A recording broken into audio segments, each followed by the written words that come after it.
Okay, had a request from my cousin to do a review on this solar generator that I built about, probably been 10 years ago. So let me unwrap it and we're gonna do a review.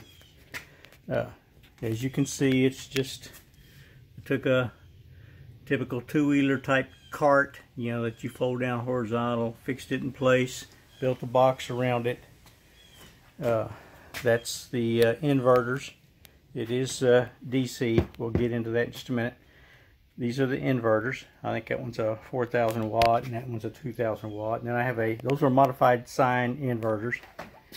I've got a pure sine inverter that goes right here. You can see the footprints, but I took it off for just to do this review. So if you look over here, here's our instrument panel. This is the controller that you use when you hook it to solar panels. That's the fuel or the battery conditions. I'm going to turn it on so you can see that immediately flips to 100%, so it's fully charged. That's fully charged. As you hook up something to it, whatever it is, those progressively tick down depending on the amount of amperage that you're pulling off of it. Then if you want to charge it back up, you have a couple of options. You can hook solar panels right here, negative, positive, or a wind generator, whatever you choose. This disconnects the batteries entirely from the system. So flip that like that. We're completely and totally disconnected. So it's pretty simple. Let's see. Kind of see the back of this. So now let's take a look inside.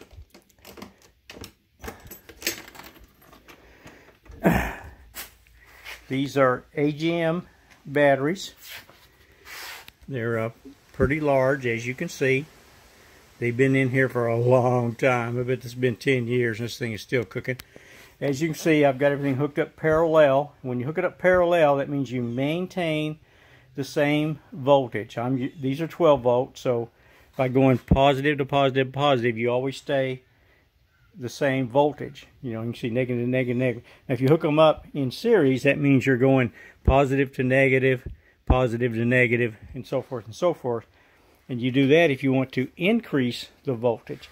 But in this case, I want to keep the same voltage because my inverters are 12 volt inbound. So I keep the same voltage going in, which is 12 volt.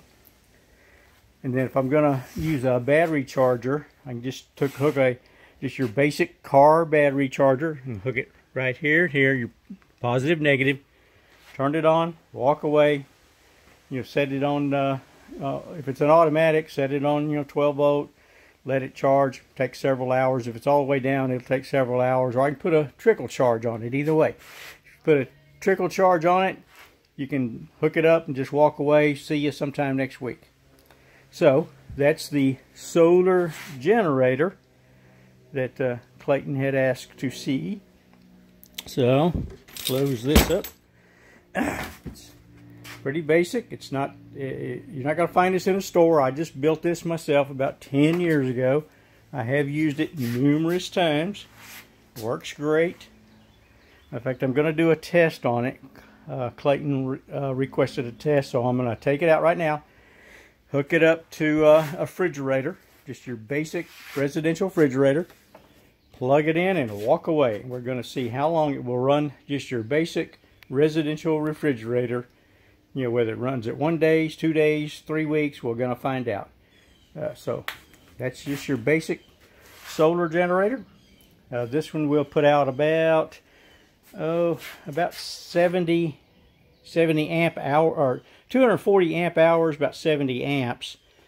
So, you know, your typical house power is 200 amps. So I'm almost, you know, I'm at least 40% of a typical house, you know, house amperage draw. That's assuming you're running everything. So which you're not. You never, if you're on generator, you're not turning on everything at the same time.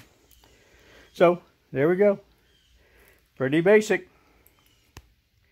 I will tell you it's heavy because of the weight of all the batteries that are in there. But let's see, let's turn it back on. You see when you turn that on, depending on what you got hooked to it, and you'll see whenever I hook it up to the refrigerator, because it'll tell you how many volts and amps it's pulling whenever it when you plug in something to it.